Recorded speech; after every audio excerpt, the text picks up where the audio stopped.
So yeah, Matt at camp, you stick your hand in a mouse trap. Did you just really do that? It's a fake one. That is so not fake. It's hurting me so bad right now. I did stick my hand in a mousetrap. Got a kid. I stuck my finger in it, and I was like, no kids are going to want to do this. No one's going to try to follow my lead, because that was the whole point of the little visual that I done. And Jeff's nephew, he was the first one. He's like, I want to do it. Of course. I want to do it. I was like, no, you don't. He's like, yeah, I actually do want to do it. Of course you do. Went exactly the way I didn't want it to go. But yeah, I did see my hand in the wraps. Well, my finger. Actually, it was this part right here. It was very anticlimactic because I kind of hyped myself up for it. I was like, it was not as bad as we thought it was going to be. No, not at all. You ever got hit on the knuckle with a pencil? Yeah. That's worse. Play knuckles. Yeah, that's worse. So we had like 3 ways we played. You did the pencils on the knuckles. We do the quarters. And put your knuckles in. That's bloody knuckles. Yeah. Well, how would you do it? With a rubber band, or would you just like that? You just flick it. I never did it with the quarter. Yeah. Or then we would We were go. too poor. We didn't have quarters. Well, then you do the one where you punch each other's knuckles like you had like 6 inches. Bam. Yeah. So there's 3 different ways, depending on how we were feeling. I didn't really like those games, so depending on who else was playing, I wouldn't play.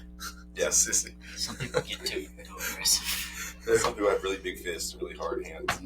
I don't care if their hand swells up. Yeah, they're just goons. They don't care about getting beat up, or hurting. They actually liked it. So. I got little hands. It's like, no, I'm good. And but it was really bad if you had little bony hands. Well, if you could get the knuckle in between the other knuckles, right, you would, hurt somebody. But, yeah, and win. Yeah, that's what it's all about. Who can handle pain the longest. Everybody's hurting. The question is who can handle the pain the longest. I write that on the board. Who hits the hardest for the longest? Yeah, that wins ball games. Somebody at some point is going to say, "I don't want no more." Take a break. Yes, sir. Yes. All right. Well, we're going to be back in Matthew chapter 5, the Sermon on the Mount, and we're going to try to finish. Well, we're on verse 27 to start with, somewhere in there. Yeah. I'll try to finish out the rest of this chapter. Last week we kind of looked at Jesus leveling up the law, still kind of that same idea, but some other topics that he's going to bring out for us. And remember, the idea is we want to be righteous as he is righteous, and not as the religious people are righteous. No, there's anything wrong with religion. James tells us that there is a pure religion for us to follow after, but there's a right and a wrong way to do it. And he's going to set the example. Jesus is going to set the bar high for us. And we're going to say thank you to Jeff this morning for bringing us donuts. Yes. The last thing I ate last night was a big bowl of vanilla ice cream with Oreos crushed over the top of it. The first thing I ate this morning is chocolate donuts. So we talked about our diet a while ago. Yes. I don't really do that. No. But I'm so busy. I got to get what I can get. I need the calories. So that's a good excuse. We've been counting macros, or tracking macros. Oh, that's fun. And so my lovely wife, she said, "Babe," she said, "Have you ever counted your macros?" Like, no. So she inputs all my data and sends me a big old file yesterday. Like, here's your macros. You got an app? She has an app. Yeah. So she has this whole data, and she's like, I said, "Yeah." I said, "You could start. Yeah, you want to start preparing my plates, and get that'd be great. I'll take that." So she weighs out her food. Okay, we weigh out the protein. Protein, the veggies, and then she's got an app where she tracks exactly what she ate. So where do you get macros from? It's like your proteins, your fats, your carbs, calories. Yeah. And so she weighs it, each thing that she's eating, and and then tracks it that way. And she looks amazing, but she's at that goal. She's trying to I want to get back to wedding weight. So we're at the pre-baby weight, but almost back to fighting weight. Yeah, she wants to get back to pre-Eliza Jane weight. So we're a few pounds away from there, but she's doing great. So she's eating healthy. That means I'm having to eat healthy. But I thought about you guys. Why? Well, no. So I don't eat healthy. Yeah, You're jealous. Jealous. So we've been doing snacks at night. All like, those snacks. all the babies go to bed. So, like, I'm not really a big ice cream person, but they've got these little mini drumsticks. Oh, yeah. And Yeah. she's like, hey, she said they're like 70 calories a piece. She said, I can eat one of those. That's not blowing up my diet. It's one little snack. It's like one little Something snack. sweet. It's my treat at the end of the day. And she said, hey, I can eat just one of these, and I can be disciplined to eat just one. And so those little waffle cones. And so we had the ones that were like chocolate, and then it's vanilla ice cream, and it's got the chocolate Cap on it. Yep. And then it's got caramel on the inside. Oh, wow. So then we had seen the one, she's like, hey, they've got these strawberry crunch ones. That, same concept, except it's got white chocolate. And on the top, it's got a little strawberry, like, shortcake crumble. Blue Bunny. Yes. Yeah. So we tried Oh, I know. Oh, yeah. So I thought about you guys. We're like this week, and we're like past 2 weeks, when the babies go to sleep, we're eating our snack and eating our ice cream on the couch at 9 o'clock, which is like that big. Yeah. So we'd eat one. I was like, oh, man, that was great. I said, babe, you want another one? She's like, no, we're only supposed to eat one. We're trying to behave ourselves now. I call those minis another one. Yeah, those minis. All right, I'm going to get another one. Now we're going to get another We're one. gonna I can eat one big one, I can eat 4 little ones. Don't matter. I try to cut back on my soda from time to time because I'll let it get out of hand. So we bought the mini Cokes, and I find myself drinking 2 of them So you most still of do the time. So yeah, just pay $1 less for the small ones and then drinking twice as much. Yeah. So no dieting and Yeah. And then You would not. Y'all would. Yeah. You both probably would have split the bowl of ice cream that I had last night and said that's too much for each of you still. Well, so we got the donuts last night, and so we were going to get a particular type of donut, like Krispy Kreme, and quit that. And we were already in line, like there, and they've got the hot fresh now sign, and literally the hot donuts. Oh, when you walk in, it's it's over. like it's over. Yeah, you got Like, to. no, I said we're getting donuts. We're still going to stick with the same blend. We'll just change our order up a little bit. So got some donuts, and so we both split 2 donuts because we wanted to try 2 different types. So she ate half, I ate half, and then we got another one. And I'm feeding Josie K, who's 5 months old, in one arm, eating donut, drinking milk. Liza Jane, y'all saw the picture. She's got her hot, fresh now donut and her little hat on and living her best life. Happy. She looked like she was. Oh, she was having a Oh, ball, man, and she didn't want to leave Krispy Kreme. She thought that was a cool way. Who would? I wish they had like a job posting for. If you ever watch the belt, Oh, the back. the end of the belt when they get around, it doesn't matter if it's a perfect donut or not. There's a trash can at the end of the belt, and it runs, and all those donuts just fall in that trash can. And so whatever gets back there, they'll pick them up. They'll set the boxes that they've made on the racks, but everything else, a bad donut. I mean, this tastes like a donut. They just don't like the way it looks. But even the good ones can get through there. Mhm. There's just a trash can. I'd love to just sit at the end of it. You be the trash can. With my That's the mouth thing open. that he wants the job open as the trash Oh, can. yes, trash can. So I wonder, do they mash them back up and put them back into the No, I don't think powder they can do mix and stuff? I think they got to throw them away. I think that's how they actually make them sweeter. They just- reuse those bad donuts. It's like we're giving you a second life. They lock the doors, make sure the health inspector ain't around. Or something. What is there to inspect? It's just food. Yeah, It's just food. It's just food, glorious food. Yeah. So we're talking about how the law gets leveled up. Yeah. And Jesus said, we talked about this last week, that he's not come to do away with the law, he's come to fulfill it. Yeah. And the first example he used, one of the things that the Pharisees and the scribes and the religious authorities were real good at, is that they would try to find loopholes in the law. And, okay, we have what God's word said, plain text, plain meaning. But then they would try to find loopholes around it. Well, this is what God's word really means. Well, if you have this exception, this exception, this exception, and they made the law of God a lot more complicated. And so Jesus here in the Sermon on the Mount is taking it up. He's like, we're going to level it up. So that's the first example we talked about last week, is he used the example of murder. He said, thou shalt not commit murder, which is true. He says, but I say to you, if you call someone, if you hold on to bitterness and grudges and anger, if you call someone an empty-headed dunce, an idiot, a fool, you're in danger of hellfire and in danger of judgment. And he takes it up. It's not just enough to actually commit the act of murder. He says, if you're even holding on to stuff in your heart, if with our words, we call someone, reduce them to nothing with our words, we've committed murder in our heart. Yeah. And we talked about that last week, and he talks about reconciling, quickly. Well, now he turns his attention to another issue, the issue of adultery. And Matthew 5:27, Jesus says, I ain't got my Bible open, so somebody else is going to have to read it. It says, in verse 27, it says, Ye have heard that it was said by them of old time, Thou shalt not commit adultery. But I say unto you, that whosoever looketh on a woman to lust after her hath committed adultery with her already in his heart. So right there we go back and we see he's starting to talk about the heart again. Going back to the heart issues is what all of this stuff is like. Every time we start comparing the law to the way people are living to the way he's saying you need to be living this way, it always goes back to the heart issues that we have. Yeah. And so notice how he takes it up. He's okay. Yeah, we don't commit adultery. Yeah. He said, but if you even look at a woman, with lust in your heart, And I was chatting with someone about this the other day, and like, well, you can't help what you see. And I said, well, that's not what Jesus is saying. We all live in a world, people dress provocatively, people, you can't help but notice a train wreck sometimes. There's a difference between you're in Walmart, you're in Food Line, you're in public, and you see a train wreck, like, oh, and then you turn around.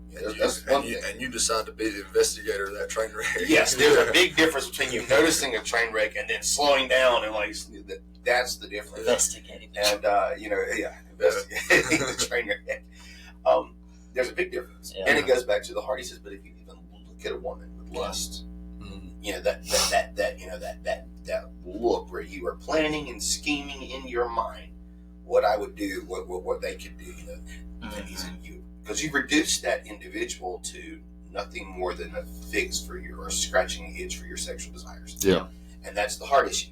And so Jesus said, he takes it up. It's not just enough to commit adultery. He said, no. If you even just look at a woman, with lust in your heart, and to me, it looks like all of these, as we go on, he's saying, all right, this is what you heard, and this is a really bad sin.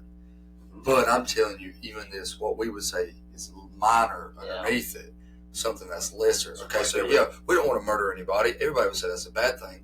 But then underneath it, we would say, like, your heart issue is, this is a minor issue for me to be carrying anger around. Where Jesus said, no, it's not a minor issue, because that's just as bad as you taking the murder out, because you're not only in your heart wanting that person to suffer, but you're suffering yourself too.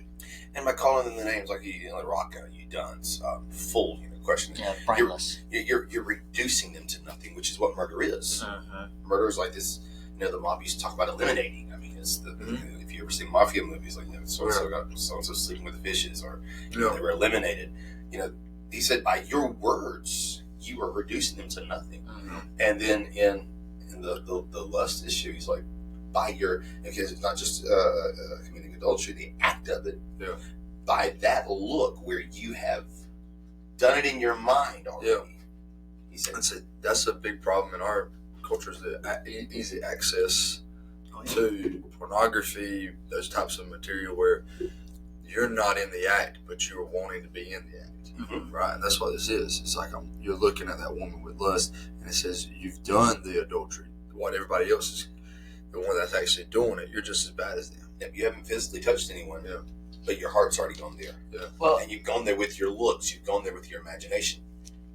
You go back to the Old Testament, in Isaiah chapter 1, verse 10 through 17. We see that the prophet Isaiah is giving this word to Israel about God being upset with no relationship. I'm not going to quote it word for word, but pretty much God says, who told you to come in here and offer up these sacrifices? You're doing it because it's the right thing to do. But your heart's not in it. You have no relationship with me. You come and give these false sacrifices but your heart's not in it. We don't have a relationship. You got a great religion, but you have no relationship with me. And here Jesus is pretty much saying the same thing. We know that Jesus knew this was said in Isaiah. He knew Isaiah said this. I mean, in John chapter 1, verse 1, it says, in the beginning was the Word, and the Word was God, and the Word was with God, and the Word was God. And then John chapter 1, verse 14 says the Word became flesh. But we see that Jesus knows this, and now he's just really bringing out this issue of that, hey, y'all are doing a really good job at keeping the law. You're not killing anybody. You're not... You at least have a good routine. Yeah, you got a good routine. You got a good practice that you're doing, but your heart's not in it. And here's what the scribes were doing. I mean, the scribes were because their heart wasn't in it, they'd find loopholes. Yeah. How can I get around it? Okay, I haven't violated the letter of the law, Right. Yeah. but I sure violated the principle of the law. I feel wrong about it, but That's a it's good point. technically Yeah. not wrong. And that's what Jesus is closing the loopholes here. He's like, let me just help you out. It's Yeah. like that speed limit thing. Yeah, we talked speed- about, Yeah. Speed limit says 55. Well, nobody's caught me. Well, it's designed to a Yeah. 60 mile an hour, so it's okay. See, DOT representatives. That's Yeah. all.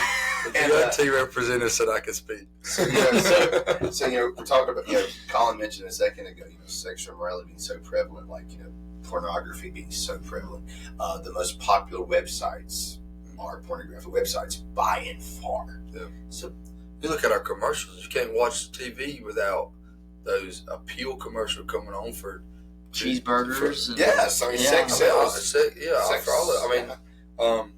Blue Dream commercials. Yes. Just recently, and then Yes. name a type of commercial, and you've got the sexual, push behind it to sell it. Mhm.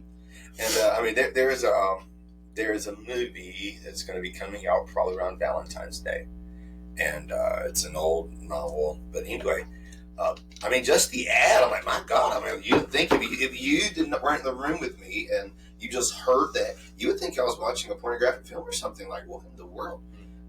This is the world we live in. Yeah. And here's the thing: we don't talk about it, but men and women in our churches are struggling with pornography. Yeah. It's not just. If they're honest, yeah. Yeah, if they're honest, statistics show that at least half the men in our congregations, if not more, are consuming pornography at least once a week. And the thing is with it now is it's not just a website. You can be on Facebook doing something 100% innocent, just scrolling on Facebook, all of a sudden something pops up. It's designed to catch you. It pops up, but it goes back to that thing, which I just said a while ago. I can't walk around with my eyes closed. I can't do that. It's not saying that I'm not going to see anything, but at that point, I have the option. Do I stop or do I scroll? Well, Jesus gives us, here's your option. Yeah. Your right eye offends you. Your right hand offends you. What do you do? Well, if I have an issue and I know it's an issue between me and God, the solution is to get rid of that issue. If I had the power to get rid of that issue, I don't think Jesus really wanted his followers. Like, it'd be funny if Jesus showed up somewhere and all of his followers were one eye, one hand. They're walking around like this and their eye closed. Like, but no, I think what he's telling them is that get rid of the issue if you have the power to get rid of the issue. Wage war, do what you can. Well, I heard. If it's not a thorn that God won't let you get rid of, but you can get rid of it, then that's something. We have more power over this thing than we for sure. than we give ourselves credit for, but we just lack self-control most of the time. So, and I've told individuals, hey, you're struggling with pornography. Why do you need a smartphone? Get a flip phone. Get a flip phone. Yeah. If you really want to have victory, if you're not able to, if it's got a hold of you, that's one way to severely limit your use. Well, the Spirit gives us temperance. That's self-control. But the more we talked about before, the more I cultivate that thing, the better that bush grows to produce that type of fruit. Right. So if I want self-control, if I want temperance to grow within me, within the Spirit, then I've got to cultivate that. How do I do it? Well, it might be a little bush right now. It might need just a little bit of pruning in the spring. So let's start cutting back on some things. So it tells them, hey, cut it off. It's better for you to be without that thing than for you to go to hell. Well, it's like the real popular preacher that's going around right now on social media platforms. He was preaching in this passage. He preached thing on the Sermon on the Mount, and when he got this passage, he said, "You know what Jesus is telling you right here? He's telling you to deal aggressively with your sin. Get it out of your life. It's like cancer. Yes. Deal with it He said aggressively. you have to go at it full force. This isn't something you can baby. You can't just tippy-toe around this." Well, the next passage, he brings out a very related topic to it, too. He's talking about divorce. It's real touchy in American society because I would say the word condone it more so than other religious-based societies do, that divorce is okay a lot of times in our own eyes, the way we say it. When Jesus tells them, here's what you would say about divorce. Right, here's the top level. You really shouldn't be getting divorced. Then Jesus says, all right, now let's go under the surface to what you would say is the minor detail. And he says, in case of sexual immorality, that they've committed adultery against their spouse. And what that is when you get married, the two the two individuals become one flesh. When you commit adultery, what you're doing is you're tearing that flesh apart and attaching it to someone else. So there's still a string attached from the first, where your flesh was connected. And so what's happening is he wants us to be whole. He wants to be perfect. He wants to be united in our marriage. And so if we go and we break off that, what we're doing is we're ripping our flesh apart. And we weren't designed to do that. Yes, sir. Well, you think about it. At this time, they're getting divorced for any reason. Yeah. Now, women could divorce their husbands. Only men could write a bill of divorce. And so Jesus quoted the Old Testament. In the Old Testament, you want to get rid of your wife, you don't want to be married to her anymore, just write her a bill of divorce. And Jesus is like, no, let me take this up a notch. Let me tell you really, because your heart. So he'll teach us another place in the Gospels, this was allowed because of the hardness of your heart under the covenant. It wasn't because Moses wanted you to get no, and God never, the plan for God starts very much in Genesis with Adam and Eve. Man leaves his mother and father, leaves his wife, they become one flesh. There was never a plan for separation. No, there was never. So Jesus said, the law says, if you want to get rid of your wife, just write her a bill. And they were getting rid of their wives for anything. Overcooked chicken. Overcooked chicken.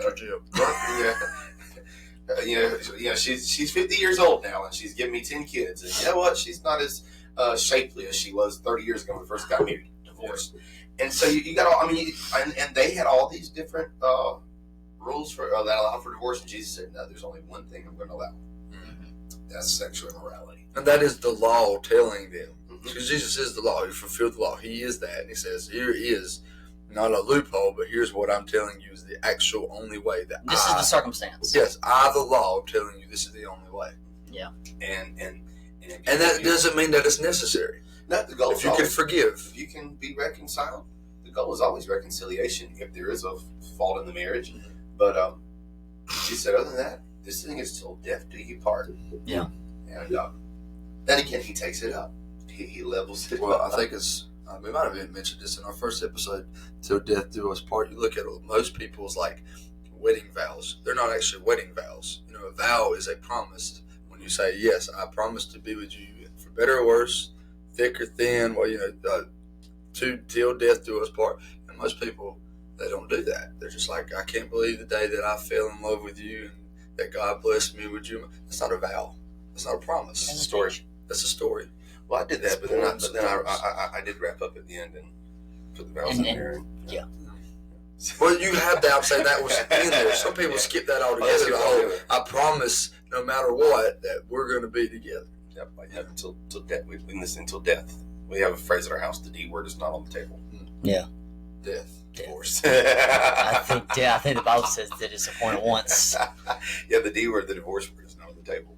But Jesus, again, he levels it up. Yeah. And again, getting back to their hearts, eradicating their loopholes. And he does the same thing again when he talks about oaths in verse 33. It's funny you said that because you're talking about promises. Yeah. Talking about promises. And he says, again, ye have heard that it hath been said by them of old time that thou shalt not forswear by thyself, but shalt perform unto the Lord thine oaths.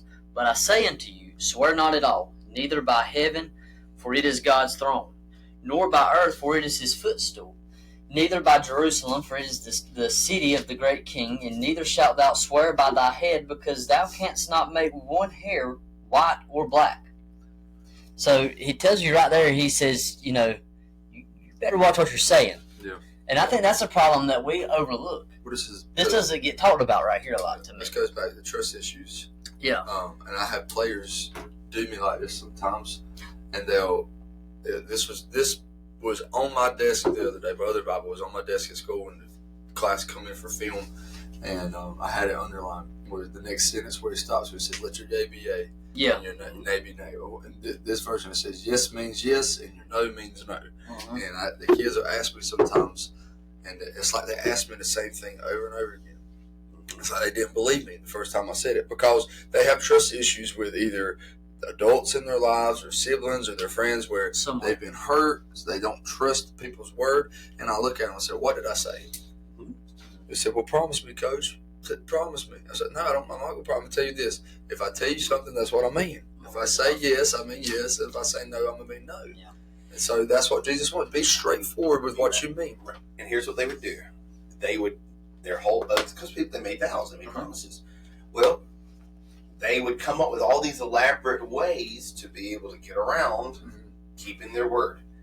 And so then if you really wanted to prove that you were a man of your word, you added all these extra, I on my life, on my grandmother's grave. I swear on earth. On earth. On my mama. On my mama. That's a popular one. Yeah, on my mama. Or, you know, and even like, okay, I swear to God, you know, I mean, and so he's like, no. And here's the thing, the Lord is not telling us, you know, not to make oaths. Yeah. People did it all throughout the Bible, and you see it even in the New Testament. Just like you said, we got to be radically honest enough where our yes means yes or no means no. We conduct ourselves where, you know, I don't have to add any extra things. I read, I put one quote down. An old German theologian by the name of Helmut Thielicke. Helmet. Okay. Helmut Thielicke. He made this statement about oaths. He said, when I say I swear to God, I'm saying that people are expecting me to lie right from the start. And since they are counting on me lying, I have to bring out these big guns and invoke the name of God. Yeah. If I, like you said, if I'm a man of integrity, if I'm a man of my word, when I tell you what, I don't have to go and promise. Well, I promise on my mama. Yeah. I promise on the lives of my children. But no. My word is good enough. Yeah. Have you seen the old movie, it's with Arnold Schwarzenegger? Is it Jingle All the Way? Where he's the Turbo Man. Yes. Okay, so he promises little boy all the time, I promise I'll be there at this, I promise I'll be there at that. And something always comes something always can work, or he's late, he gets pulled over, and something always is in the way. And his little boy says, you always make all these promises, and you never keep them, right? And so when you, like you said, you start hearing somebody say, I swear, I'm putting it on this, or I'm putting on that. Most of the time they're doing that because they probably have a reputation of lying, and they don't think anybody's going to believe them unless like you said, I invoke God's name on it, or they said, I swear on the earth that I stand on it. So why wouldn't you just say yes and mean that? Because live in such a way where people know you. You probably have a reputation of breaking your promises, of breaking, or backstabbing somebody and being dirty. Well, it's funny because as Jesus is saying this, he's pretty much, I wrote down in my Bible right here, you have no control over this stuff. Yeah. No one else has control over this stuff. So whether you break this promise or not, that has no bounds on anything that you're promising on. If you promise in heaven, I promise, to God in heaven, if you break that promise, guess what? Nothing's going to happen to God. Yeah. If you promise, I promise on the earth, well, that's God's footstool. Nothing belongs to you. My mama's grave. Well, yeah. You can't do nothing about that. I swear on Colin's life. His life is not mine to take. Yeah. His life is not mine to put. His face just like, look, Mr. DRT telling me I can speak, promising on my life. But it also points to God's character too. Yeah. Right? So God is not in here. He says, "Here's my covenant, which is a promise." Right away, here's my yes, here's my no, and these are the laws that they are bending God's yes and bending God's no. And Jesus said, "You got to quit the bending of my word and say this is actually where it's at." And again, it goes back to quit trying to find loopholes. Mm-hmm. Let your word be your word. We hear our grandparents talk about. There was a time my grandparents, I remember, they could shake your hand and say, "Okay, hey, we're going to come to agreement. I'll do this." We shake on it, and just on their name and their integrity, that was good enough. We did that as kids. But you didn't have to do it. But there was we don't need to sign a contract. I'll shake your hand. I trust you as a man of your word. I remember my dad told me as a kid that was one of the things he was really strong about. Your word is your word. Yeah. You say you're going to do something, you do it. Yeah. Well, I think is North Carolina a verbal agreement state. There's some states that are verbal agreement states, which means if that's what you said, that's what the state will hold you to. Yeah. But even if it's not signed and written down on paper, if that's what you said, that's what they'll hold you to. But in our society today, you can't trust people with that. And unfortunately, but there was a time in our society where, a man's word was his vow. That was good enough. If he said he was going to do it, and that's the type of integrity Jesus is calling us as men who are citizens of the kingdom of heaven. We're supposed to have that kind of integrity where I don't have to make a vow. Don't have to swear on the life of my children or open my ear. No. Just my word is my word. If I say yes, it's yes. If I say no, it's no. Again, radical honesty. Well, what happens when someone lies to you? You get mad. You get angry. It leads you to the next one. It's amazing how Jesus' sermon builds. It does. He's got the 3 points, and each 3 points has his sub points. He's great preaching out loud. It's pretty good because he goes into lust. He talks about lust and adultery, and then he talks about making promises. Mm-hmm. And that's what you see a lot of. Well, that connects each other, because a lot of times someone's I promise I'll never do that again, or I promise I didn't do that. If there's denial in it, and then it goes, well, okay, well, you broke your promise, and I'm really mad at you, so I'm about to punch you in your face. Yeah. Jesus says no. I had a preacher tell me this week. He listened to another preacher was saying that he said the sermons in the Bible. This is a caveat off what we just said about him building. Yeah. Jesus building his sermon. He said, there's no reason for any preacher today to preach over 20 minutes, because there's no sermon in the Bible that you can read straight through that'll last longer than 20 minutes. He said the Sermon on the Mount, you can read it about 12 and a half minutes straight through. And there's a lot of context. Yeah, he said Peter's sermon where 3,000 people got saved, if you read it through, maybe 15, 20 minutes at the most. Yeah. He said there's no reason for preachers to preach for an hour. Well, I mean, Paul did one time get so long-winded that a poor guy fell asleep. Yeah. So there's a line in the sand. Yeah. People start falling asleep, falling out windows. You better quit. Yep. You can do like Paul and resurrect. Yeah. So he's teaching on forgiveness, and what are you doing? So Old Testament, eye for an eye, tooth for a tooth. That was a principle. That saying gets still said today. Oh yeah. Well, it's that whole idea of retribution and how can I pay back what you have done or what justice I've done to you. And justice, and so again, that had been the basis for their law system. Okay, if you cause me to lose such and such, you've got to repay and at least equal. So there's that whole idea of eye for eye, tooth for tooth. But then Jesus, how do we handle offense? Well, he gives us 3 examples. Someone slaps you, someone rips you off. Don't seek evil for evil. Vengeance is the Lord's, and responding to forced labor. Somebody slaps you, what do? You turn the other cheek. That's interesting, that word slap you, that phrase turning the other cheek. Somebody slaps you. That's not literally meaning slapping you. It's literally a euphemism for insults. If someone is insulting you, we don't return and do the same thing. There's a principle there. No, it's like, no, I'm going to forgive you and keep on going. Take the high road. I'm going to take the high road. You go low, I'm going to go higher. Now, our flesh doesn't want to do that. You go low, I'm going to go lower. Yeah.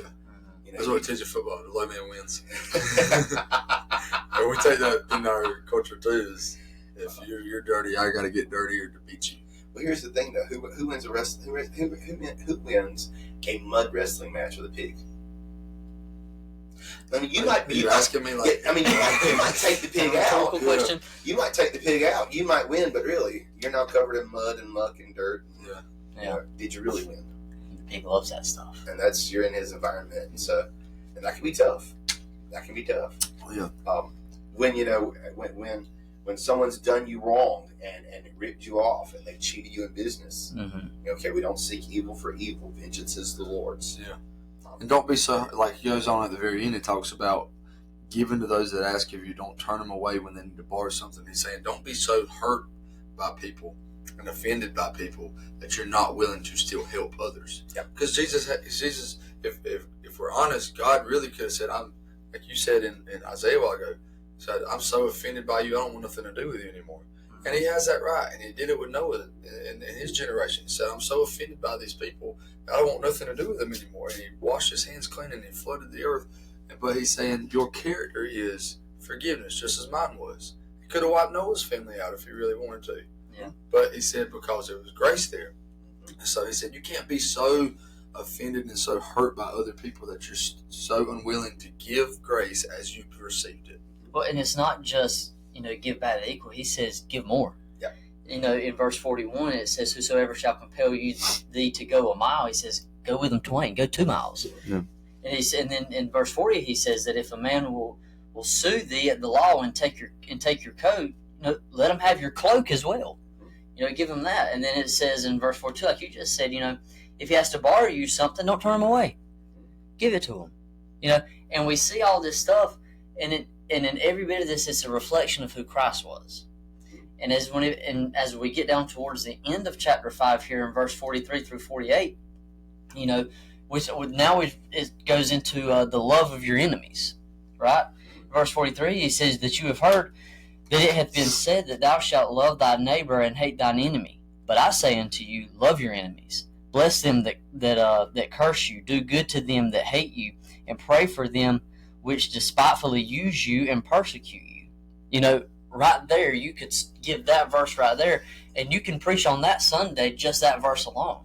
That you may be sons or children. Yeah. Of the Father, which is in heaven. Well, and you take that verse 45, and you say, so if I do this, then this is the reward that I will get to be the children. Well, you go back to what we first started talking about, the Beatitudes, right? Yeah. Blessed are those that are persecuted for my name's sake, for there shall be the kingdom of God. So, but we see that, and that is something that goes, it's one of those things that we as humans, our flesh, we have to fight off daily. Because, Colin, if someone comes up to you and, they curse you and they have nothing to say to you, they're spiteful against you, they persecute you, you probably don't want to have a lot to do with them. Not generally, no. You're going to separate yourself. You're at the bare minimum, not even talk to them. Say, I can't be around them because they don't like me. I don't like them. We have no common ground here. So we get caught up in our emotions. Mm-hmm. Absolutely. We get caught up in our emotions, and we have to retaliate within our emotions. Mm-hmm. Well, it's fun to go, especially in church, and I think because people are people. No matter what, whether you're in church, whether you're in work, somebody's going to hurt your feelings eventually. I mean, it's any relationship, whether it's with your neighbors. That's just people. And I always try to operate by this principle. I try to give people the same kind of grace I want them to give me. Mm-hmm. And I try to show the same people the same kind of mercy that I want them to give me, and ultimately I want God to give me. Yeah. So that's the golden rule, right? And that Jesus talks about that in the sermon. Mm-hmm. To do unto others as you would have them do unto you. To love God and then love your neighbors as you would have them to love you. I mean, it's very easy to say, well, what do I want first? But then we have to say, well, the hard part is, how do I give others what I want? Well, he talks about, treat others the way that they're treating you. Mm-hmm. He talks about that in verse 46. He says, for if you love them which love you, what reward have you? That's what the world does. Yeah, I mean sinners do that. Yeah, he says not even the publicans are the same. That's a question. There's a question mark behind that. He says, do the publicans not do this? Yeah. If you're nice to them, they'll be nice to you. That's what sinners do. In 47, he says, and if ye salute your brethren only, what do ye more than others? Yeah, that's what sinners do. Do even the publicans do. Yeah. And then verse 48, the very last verse of chapter 5, he says, be ye therefore perfect, even as your Father which is in heaven is perfect. Why? Because God loves the ones that love Him.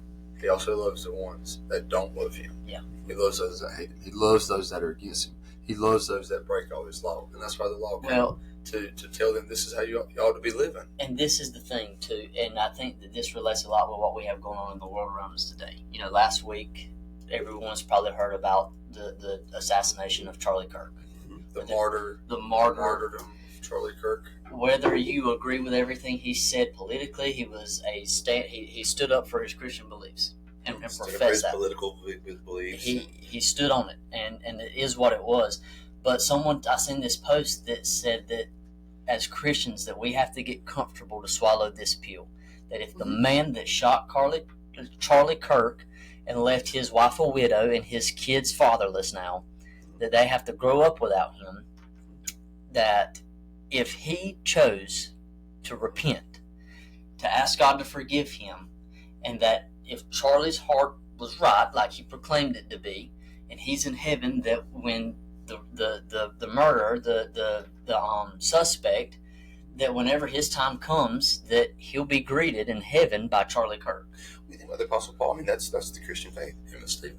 I mean, you think about when Paul took his last breath and was beheaded. He's welcomed into heaven by people who he persecuted at one point. Yeah. And that only the gospel can do that. Mm-hmm. And like you said, that it's funny. We were studying the Sermon on the Mount, and all that went down last week. And I had to pray.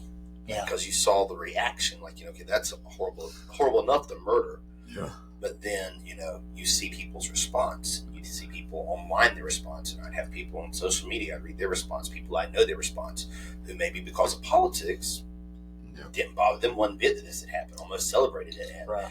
and defended almost the assassin's actions, or just said, he had it coming. And I really had to pray really hard last week, like, Lord, don't let me get into anger and bitterness, because this is what we have to do in the church. We are called to. Yeah. When people have done wrong, when people, again, blessed are you when people shall revile you and persecute you and say all manner of evil against you falsely for my name's sake. Like you said, that is a pill we have to swallow in the church. That we've been blessed in this society because we were for so long what you would call a Christian culture, that it was okay to be a Christian. We never knew persecution. Right.